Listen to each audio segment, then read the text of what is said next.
రాష్ట్రంలో అప్పులు 14 లక్షల కోట్ల రూపాయల అప్పులు అని చెప్పి ఫస్ట్ ఊదరగొట్టారు. మీకు అందరికీ గుర్తుండే ఉంటుంది. మొత్తం అప్పులు ఏకంగా 14 లక్షల కోట్లు ఉన్నట్టు విపరీతమైన ప్రచారం చేసుకుంటూ వచ్చారు.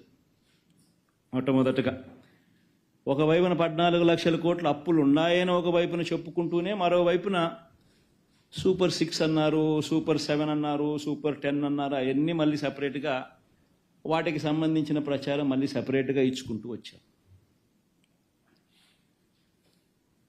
చివరికి చంద్రబాబు నాయుడు ముఖ్యమంత్రి అయినాడు. ఎన్నికల్లో తాను చెప్పిన మేనిఫెస్టో హామీలను అమలు చేయాలి అని చెప్పి ప్రజలందరూ కూడా అడుగుతూ ఉన్నారు. అడగడం మొదలుపెట్టేసరికి చంద్రబాబు నాయుడు గారికి మళ్ళీ ఈ 14 లక్షల కోట్లు తాను చెప్పింది గట్టిగా ముందుకు తీసుకొని పోవాల్సిన అవసరం ఉంది అని చెప్పి గోబెల్స్ ప్రచారంలో భాగంగా మళ్ళీ అడుగులు వేగంగా